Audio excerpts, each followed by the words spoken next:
The Benjamin Dixon Show is only possible with listener support. Go to www.thebenjamindixonshow.com to register for our blog and join the Progressive Army.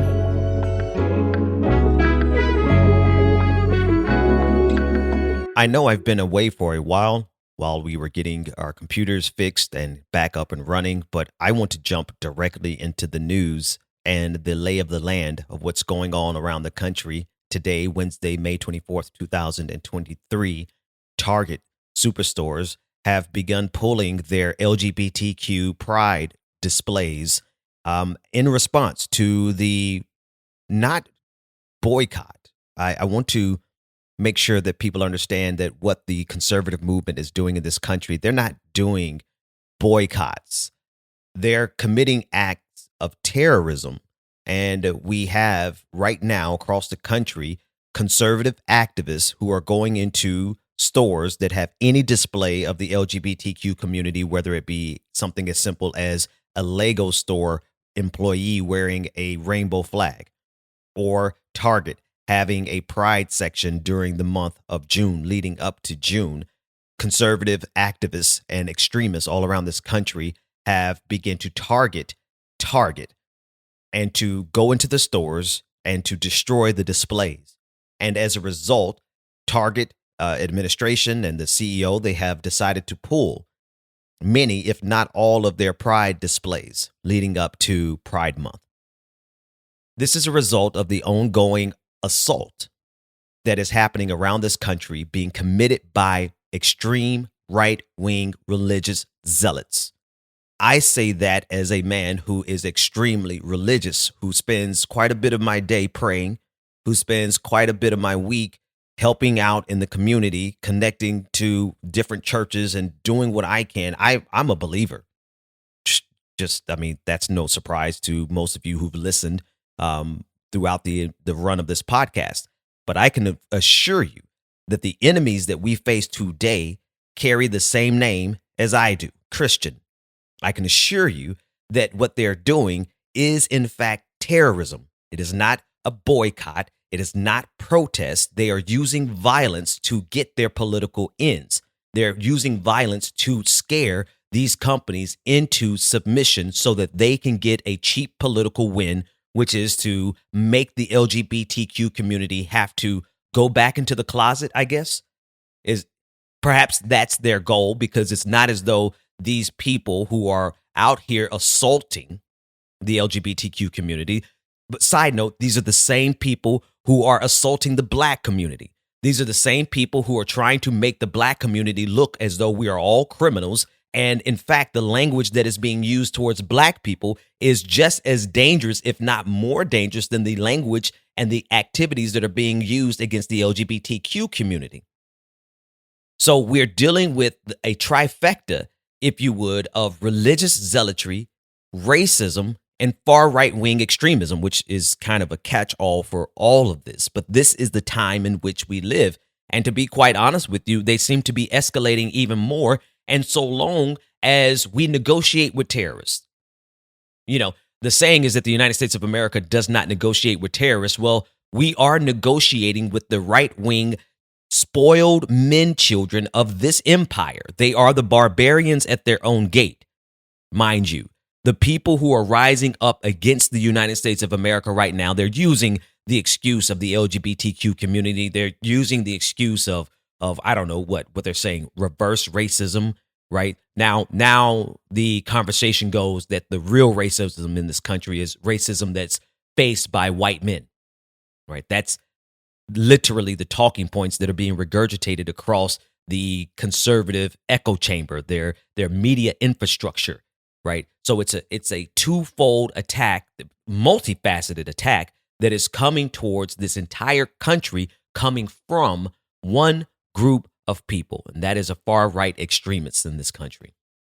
And the reason we don't negotiate with terrorists is because as soon as you give an inch to these terrorists, they'll take a mile. They will never be satisfied. There is no appeasing. There is no appeasing the far right in this country. the Matt Walshes of the Daily Wire, the Candace Owens, right? Just to name some of the media influencers. There's no appeasing Donald Trump. There's no appeasing Ron DeSantis. There's no appeasing Elon Musk. So whether we go from the media echo chamber all the way to the richest people in the world who are using their platforms and their money and their influence to further this assault on the LGBTQIA community, to further this assault on progress, generally speaking, and yes, to further their assault on the Black community, we are dealing with a full range assault on democracy writ large. They're not just coming after the gay community. They're not just coming after Black folks. They're not just coming after Jewish people. They're not just coming after Muslims. They're coming after democracy itself. And this is something that I've been pounding the pavement on for at least the last 2.5 years. And I do appreciate now that the majority of America sees it and gets it. I think the majority of America tuned in once Ron DeSantis started banning books, right? And we saw this effort all across the country to ban books, which brings me to another incident that occurred yesterday. Amanda Gorman, who is the poet who spoke at Joe Biden's inauguration and read the poem that was widely renowned.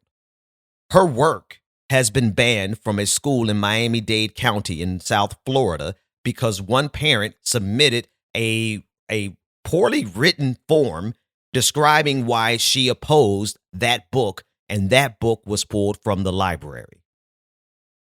So we have an assault on diversity. We have an assault on Blackness. We have an assault on intelligence. We have an assault on knowledge. We have an assault on truth itself, because we're also entering into a phase, or we're in this phase in earnest. I just believe that this phase that we're in now is going to get worse.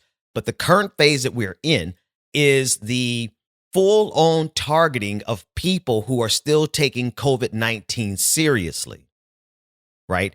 So not only is it an attack on culture and progress and truth itself, but it's an attack on basic human survival. Those of us who are still wearing masks, or those of us who are still socially distancing, those of us who just honestly are tired of seeing how many people are dying of COVID-19 every single week and still trying to do our part, those people are now being targeted. They're being filmed. Those videos are being posted on social media, and they're being spread around by some of the biggest right-wing influencers on the face of the planet to bring shame. They're shaming people who are trying to take COVID-19 seriously. I just want to pause and ask you, the audience, do you kind of get the lay of the land as far as how completely and totally absurd our society has become? And if you pause and ask yourself the question, why has it become this absurd? It's because, well, this system is absurd, and it requires absurd beliefs. It requires absurd behaviors, and it requires self-destructive behaviors in order to sustain the current system, the current power structure. I may be brief this morning because I just want to make sure I map everything out that's in my head, right? When democracy became inconvenient for conservatives, the first thing they did was to target the Voting Rights Act, and they did that in 2015 with a decision that gave the southern states, who had traditionally shown that they would discriminate in voting against Black people. In 2015, the Supreme Court made a decision that gave these southern states the right to do whatever they wanted to do. And we have seen nonstop voter suppression take place since 2015. It's not as though before 2015 America was so much better. It's the fact that in 2015, when the Supreme Court made in the decision Shelby versus Holder, made the decision that the southern states did not have to check with the Justice Department before they made any significant or substantial changes to their voting laws and regulations. Once the Supreme Court gave the southern states that freedom to do what they wanted to do, well, they did exactly what we're seeing now, which is nonstop voter suppression techniques. Why? Because democracy itself has become inconvenient for those who are currently hold power. So where are we in the United States of America? Voter suppression? Check. Voter intimidation? Check. Book banning. Check. Alienation and targeting of minorities. Check, check, and check. We have people in power who refuse to concede. They refuse a peaceful transfer of power. Check. We have people in power who support and inflamed the insurrection of January 6th, and they're still inflaming insurrection ideas today. Check. We have people in power in the United States of America who pledged their fealty and their support to Vladimir Putin over the United States of America. Check. So what does that add up to? It adds up to the fact that this country is in trouble if we don't get right-wing extremism under control.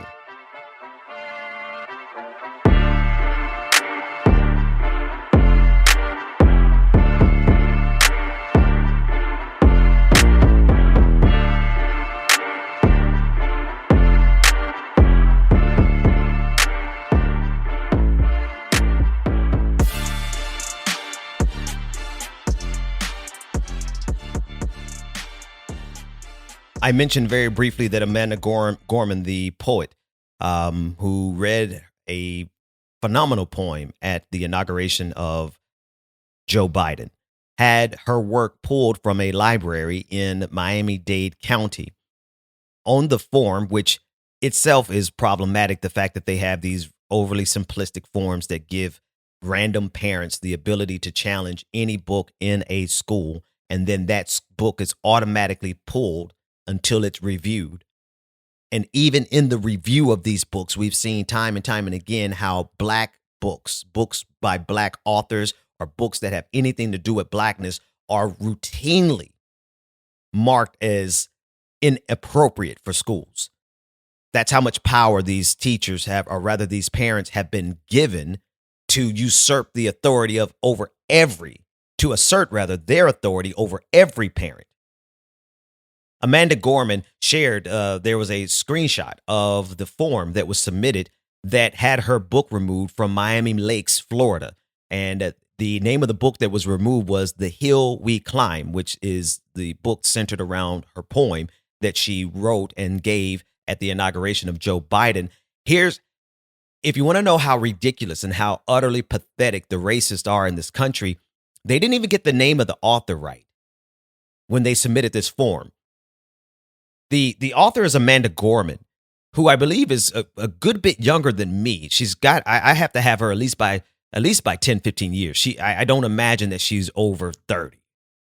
But in the author, this mother, this Moms for Liberty mom, Planned Parenthood mother, wrote in Oprah Winfrey for the author. Didn't even bother to, she had the book. She had the physical book, mind you, because she wrote down the page number that made her upset or made her uncomfortable. And I'll get to that, but did not have enough concern about the work to even mention the author by name. But she just figured as a random black woman. So let's just call her Oprah Winfrey. Literally, I'm looking at the form right now. And it was checked off to remove the challenge material from the total environment. Right? They have an option to just check and to remove this book from the entire environment. Not to limit, here's another option, to limit the educational use of the challenge material, or to leave the challenge material in the classroom or library media center, but allow students to use alternative materials approved by the school personnel who require the use of this disputed item. Those are two other choices, but no, this mom, who didn't even know the author's name was Amanda Gorman, but said she's a random black woman, so let's call her Oprah Winfrey, said let's remove the challenged book from the total environment. And then, to what do you object? Number one, the question, what do you object? To what do you object? She writes nothing. Okay, number two, why do you object to this material? And this is what they wrote. Is not educational and have indirectly hate messages on pages 12 through 13. That's it. That was enough to get this book pulled. She said this is not recommended for schools and it can cause confusion and indoctrinate students. And this was just signed on March 29th, 2023. Do you see how much power has been given to these very specific moms who hold a very specific view of society, which is one that they fall in line with the patriarchal order. They want to be traditional moms who stay at home and never work. And I mean, there's a whole movement. Have you seen the trad wife movement? TRAD wife movement, which is a traditional family values movement that rejects women working. They reject women voting. They reject women having any say in the household other than to fix food for their husbands. Literally a style of promoting and marketing that is being employed by the right in this country right now. They are trying to do thirst traps with women who don't want the right to vote. That's the trad wife. That's what's going on. And this is the kind of group that is being given the power to remove any book that makes them uncomfortable. This is where we are in this country.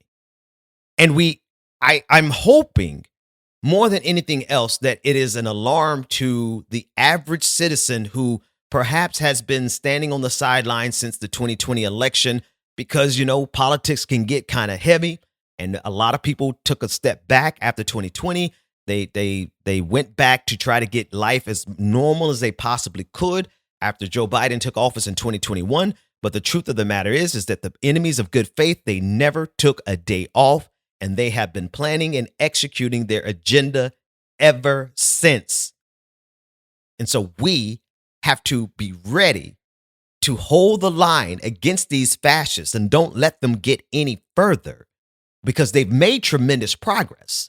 They have made tremendous progress. When you look at the culture wars, this is the high holy season for theocratic fascists, for Christian nationalists. They've made a lot of progress at the expense of humanity, at the expense of progress.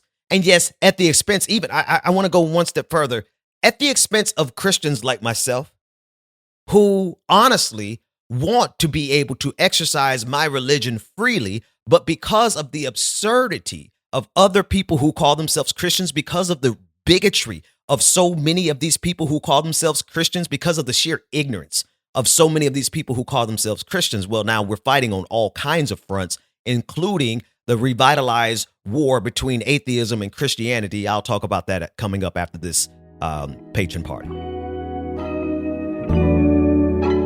Go to www.patreon.com/The BPD Show and get twice the content and unfiltered interviews without any of the commercial interruptions. Here we go. Very special welcome to all of our newest patrons. LaTracy Plummer, thank you so much for becoming a patron. Oyatunde Amaskasi, thank you so much for becoming a patron. Please forgive me if I mispronounce that last name.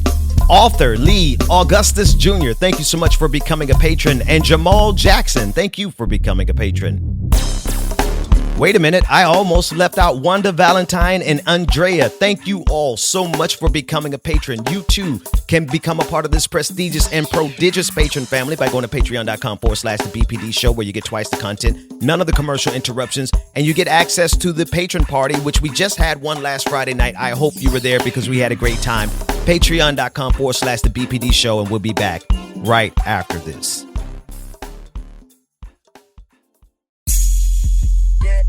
Welcome back to the Benjamin Dixon Show. Visit us online at thebenjamindixonshow.com.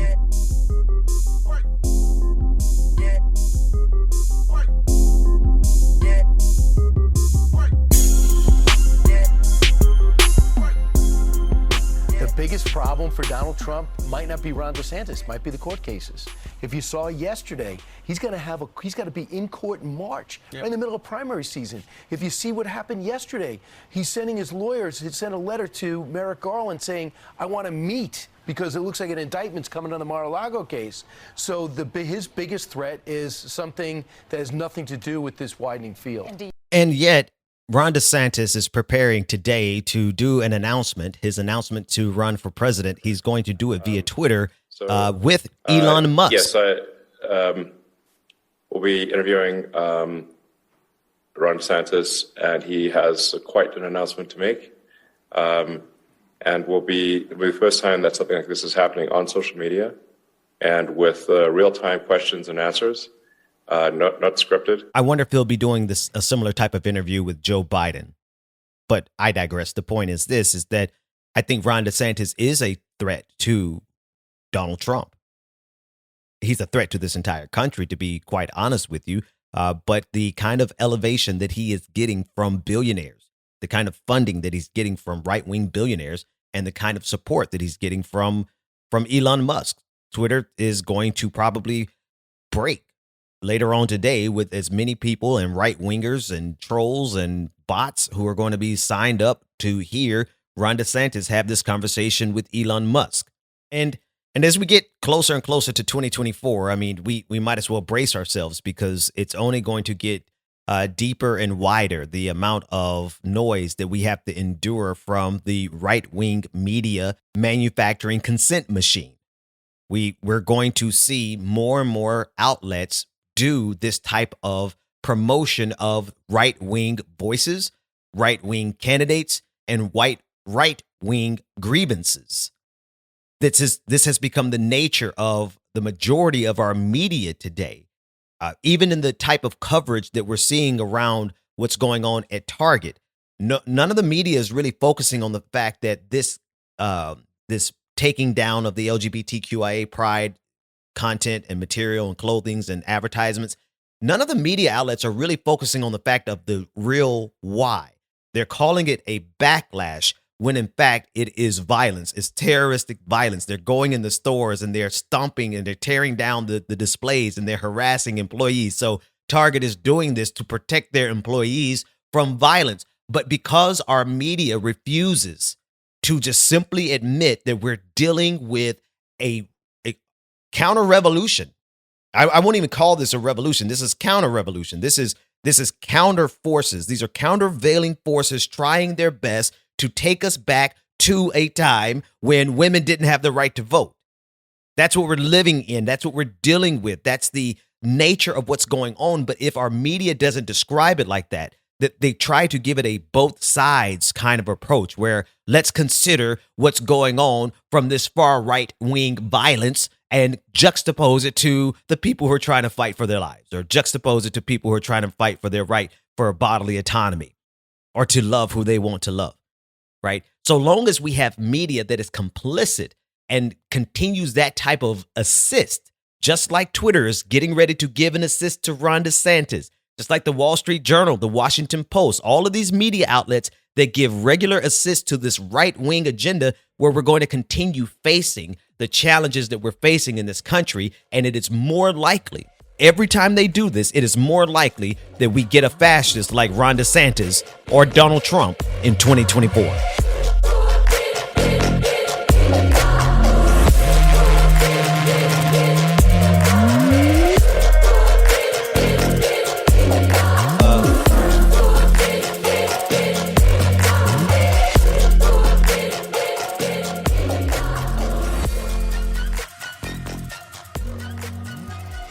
I want to, again, thank all of our supporters, especially our patrons who y'all have ridden with me and for me for a long time. This transition and this life change and this process that I've been in. One day I'll get to tell you about it, and I'm hoping that one day is coming up like real soon. Like I hope that I will be free to discuss everything that I have been on in this journey with you as soon as possible. My birthday's next week, June 5th. So that'll be a great day as any to be able to share this with you. That journey has had a lot of ups and downs in my ability to deliver this content to you. The podcast has faced some challenges in terms of regular routine delivery. But the one thing that I have been blessed to do during this time is to organize. And so I just want to give a shout out to our supporters, because while the podcast has not been consistent, when you guys see the work that we've been doing, that's all I can say is I'm excited not only about the transition and the life change and the growth and the healing that I have been afforded during this time, this difficult time. You know, sometimes challenges, they do come to make you stronger sometimes. But also during this time, like, we never took our eye off the ball. And I really feel that the work that needs to be done now while there's a significant amount of work that we need to do in media, right? One of the reasons I'm keeping my hands in media and not just going full organizing is because we're at a disadvantage from a media perspective. And so I'm never going to take my hands off of media.